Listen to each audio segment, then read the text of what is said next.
These two rods, a little bit of corrosion on them. I'll have to clean that off before I put them back in the camera.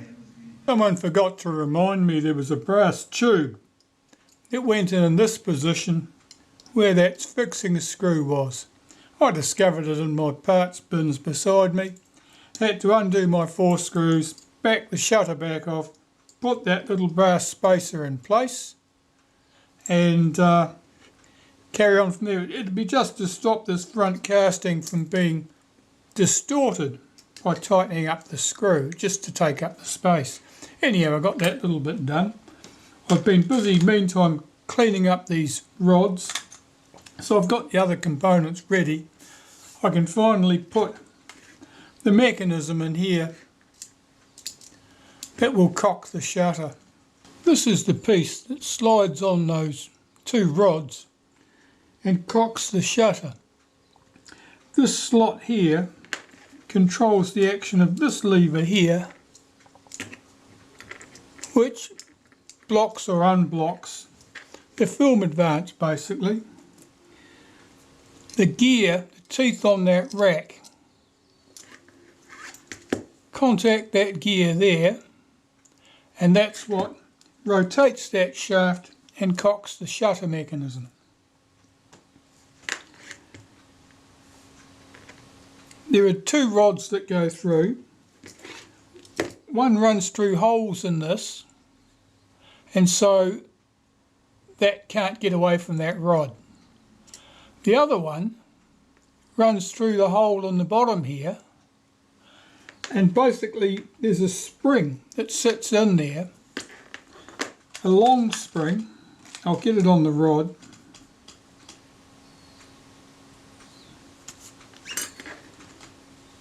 And it sits in there like that.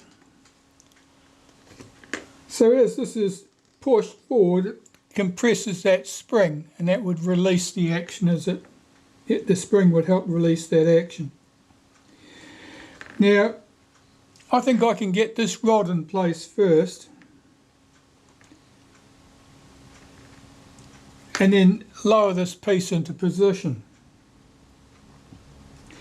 There's a washer that goes on here, and the washer's job is basically to stop this spring from feeding through that slotted gap there, from worming its way through and coming adrift.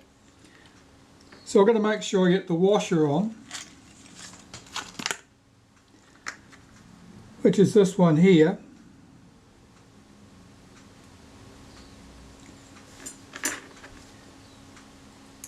And that would sit in that position.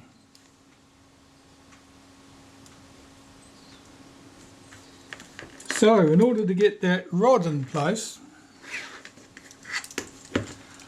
I have to prop this up on something so that I've got it where it can be seen. That's a start. See if we can get this in focus a bit. Perhaps if I turn, yeah, no, that's okay. We can see from there. I'll get this in focus. That's probably about as good as I'm going to get it. So where are we? If this rod feeds in from this end,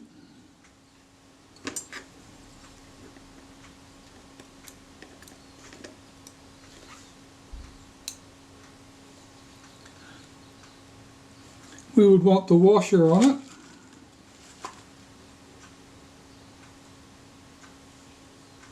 No, I want to feed that in from this end. No, that's right, we're doing okay.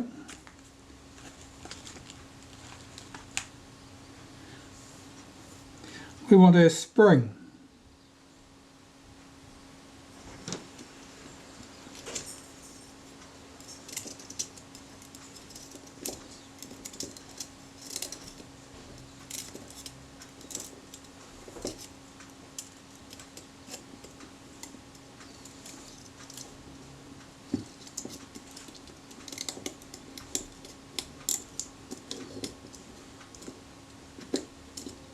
If I hold back that spring,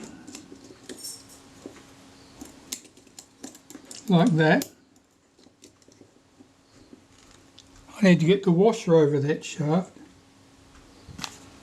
So I need about 3 pairs of hands and 2 pairs of tweezers.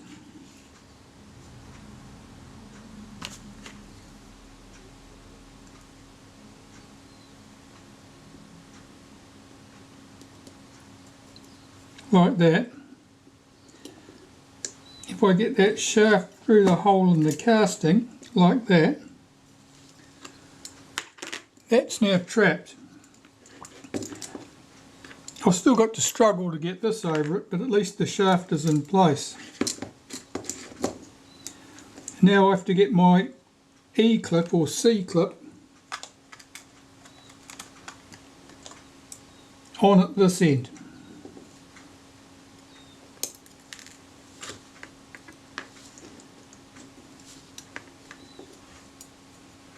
And that clip is going into the second slot on the shaft, just like that one.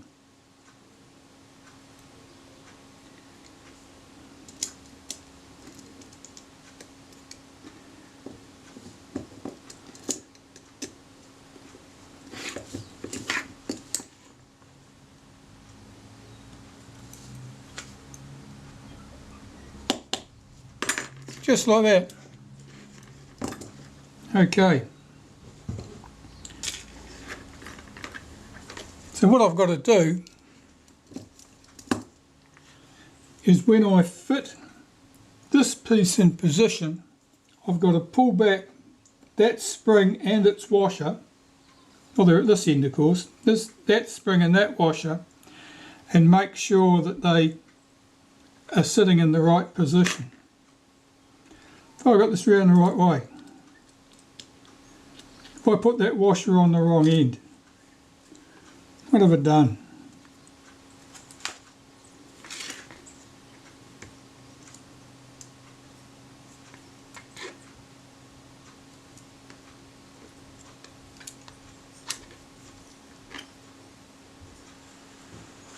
I want my washer at the other end. I put it on the wrong end.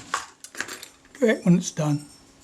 Okay, well anyway, we've got the spring in and I've got the washer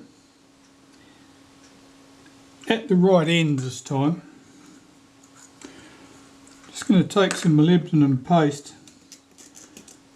and just run it on that rod through the spring, just so that the spring moves freely. Now the next piece, this piece here, we've got to get this in. Now the secret here is that washer on that spring is going to be in this groove, this slot here. The washer is going to be here, so we've got to pull that washer and spring back and get this in behind it. But we've also got to get this slot lined up with this little roller here. So pulling that spring back is awkward, and it's awkward to show you how I'll do it, but basically the method I'll use is I'll hold the spring back like this, make sure that I've got the washer floating free on that shaft. I hope you can see the washer is right here, and this piece must drop down over it, that way round. So it makes it very hard for you to see what I'm doing there. But to get this piece in, start with this at the other end. We've got to get that pin through the slot, so like that.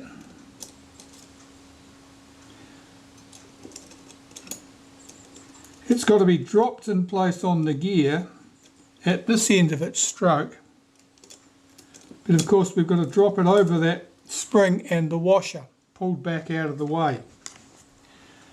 Now almost certainly you're not going to be able to see much of this because it is exceedingly awkward. To get that washer back, let's get this out of the way for the moment.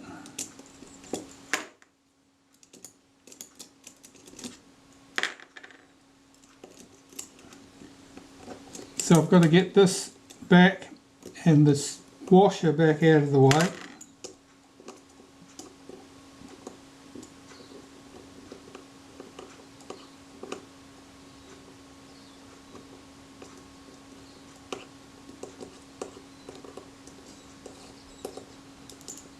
Like that.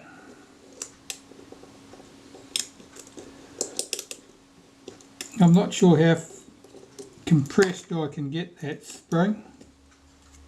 Perhaps I can get it very compressed. Let's try. Something like that. No, that washer has just taken the opportunity to ping right up to the end of its travel. It was flicked there by the spring.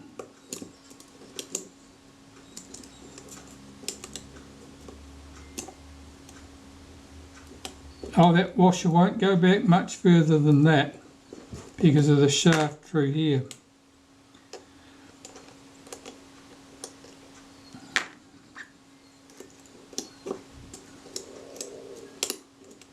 But the spring would.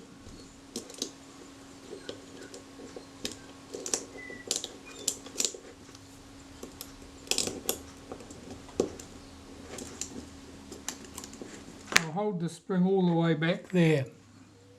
See if I can get this piece in.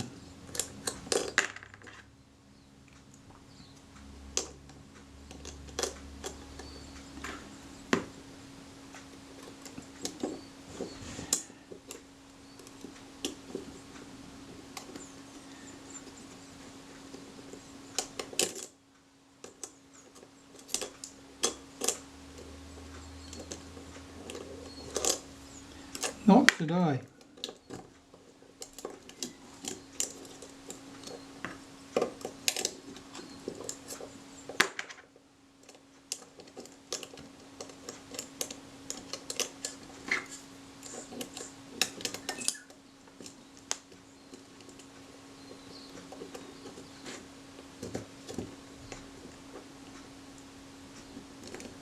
No, it's not happening. Let's get this piece sitting in here loosely. The challenge is to get that slot over this pin on the arm. I've done that. Now I've got to pull my spring back and the washer back.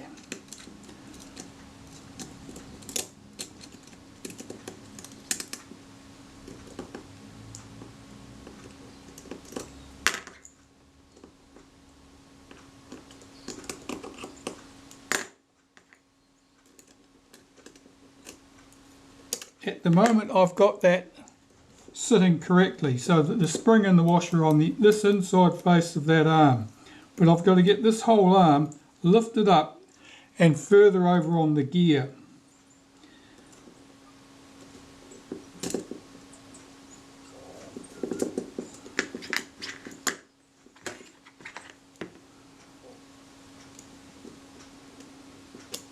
I'm sure at the factory they had a jig for doing this.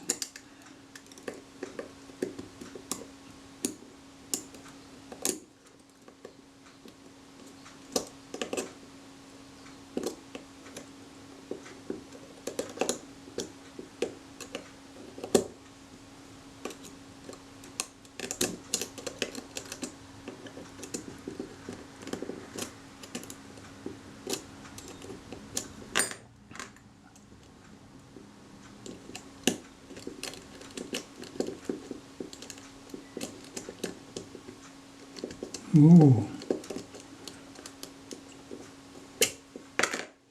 Okay, that's sitting there. I'm holding that down with my finger because of course that spring wants to push it away. Now with that in place, I can slide this other rod through, which passes through here,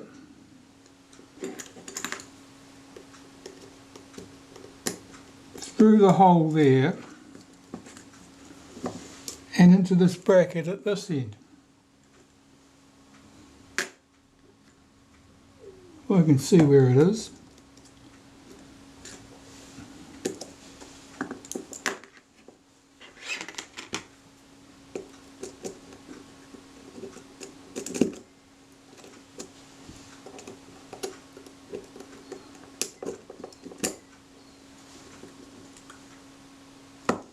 Oh, it's a bit low there.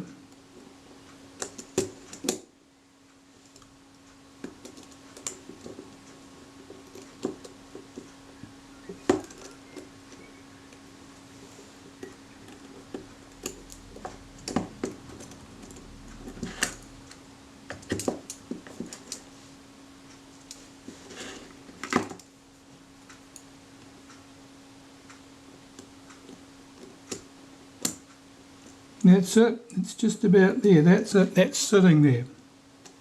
I think we've got that all correct. Now we've got to get the little circlip on here, that little E clip or C clip.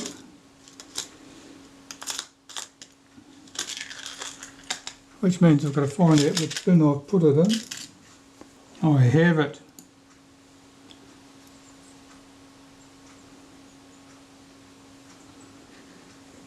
So that goes in that groove there.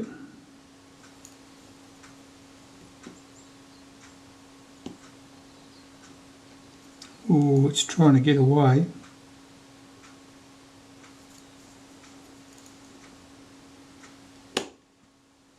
It's clipped into place. Okay, so the works can't get away now. Let's see if we've got this right. It cocks and it fires. Okay, so I've got my spring and washer and everything all correctly in place there.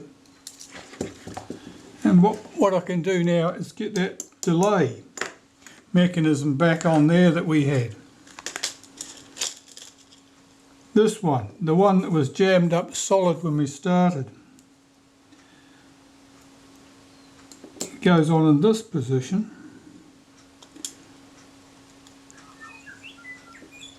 With 2 screws.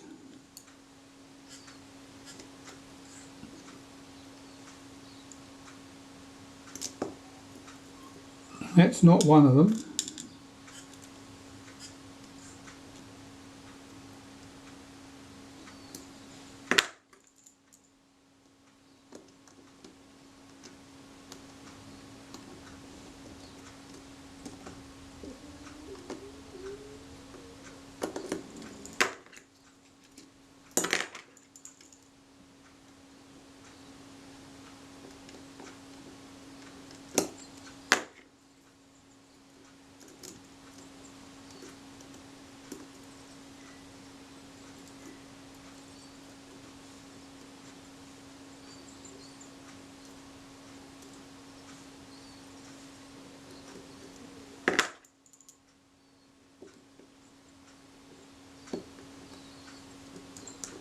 That's how they're supposed to go on.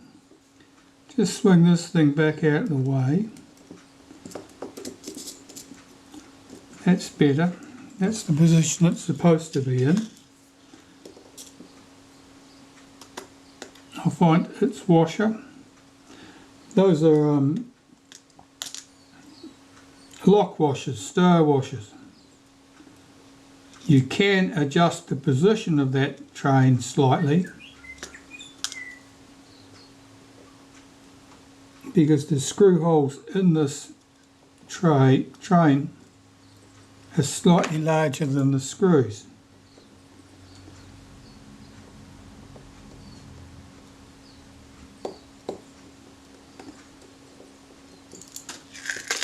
I normally just set this up so that I'm sure that the speed train is parallel with that edge. Let's lock those 2 screws up.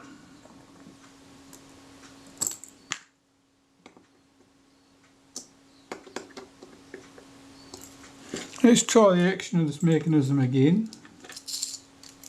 You can see how this mechanism pulled back out of the way. As this comes back, it pressures on the arm here and causes this delay to run. Well, you won't be able to see it, it's all too quick. So that's our shutter assembly, fairly much complete. While I've got it at this stage, I'm going to put the front rings back in place. I think I've already cleaned those once, but I'm going to clean them again and put them back in place. I'll just gather up the bits and pieces. Right, this little pinion goes on there.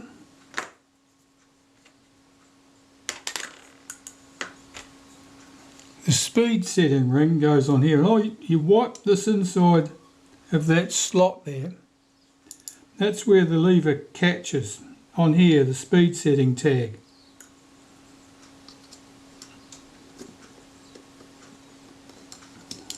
Get that down to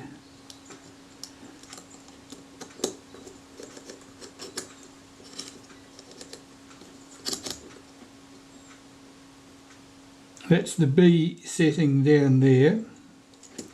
We have B, the letter B setting up there by the pointer. Now these components, we want the aperture setting number 2 up against the red mark, so it's rotated in that direction, so that 2 is opposite the red mark. And this ring here, there's a cutout in it here. That cutout in this brass ring I'm talking about must line up with that slot there. So it's this edge of that slot. Then we have this ring which cocks the diaphragm in your lens. It opens the diaphragm to full aperture for viewing and shifts down, it closes down the aperture to the set aperture when you fire the shutter.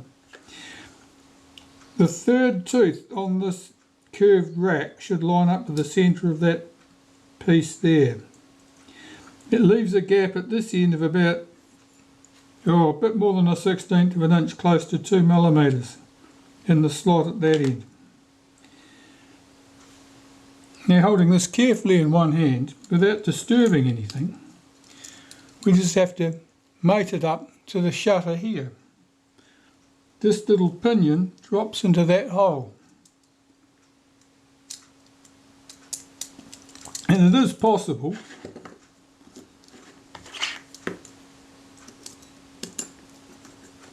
and if I give that a wriggle, it looks like everything's seated.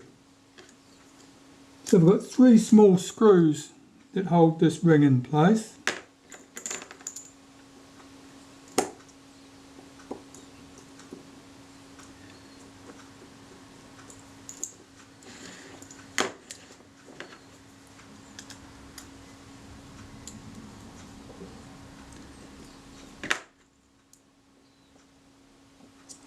This one here is a bit awkward to get to. That's because the tab for the aperture setting falls right next to it. That appears a little bit tight. Let's just move that out the way. I'm moving the wheel on the meter setting to shift that out the way. Let's get our third screw in here and just tighten that down lightly. I'm not 100% sure that we've got everything seated correctly here. I'm just hopeful.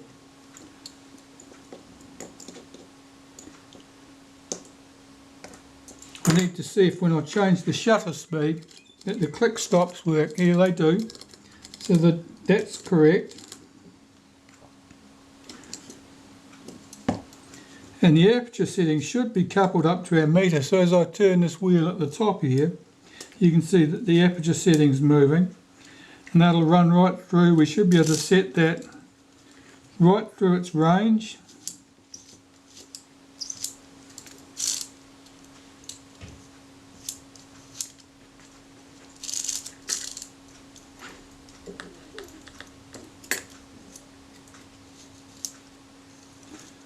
That looks okay to me.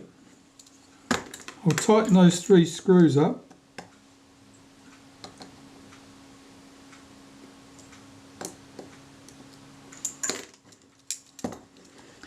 Now, if I cock the action down here, you'll see that this tab comes down. This is the one that sets the aperture of your lens. This is the one that opens it to full aperture for viewing. You'll see this come down as that's cocked. See that's come down towards the bottom of the slot? That would be opening the lens to full aperture. And when we release it, that would fly back up. Alright, so our shutter looks like it's a working one, which means that it's just about ready to put back in the body. And there's another one of those E-clips, the one I was looking for and couldn't find immediately, and had to find a spare. Just make sure I've got those both in place. They are. Nothing's lost. So far so good. We might be able to make a working camera out of this train wreck.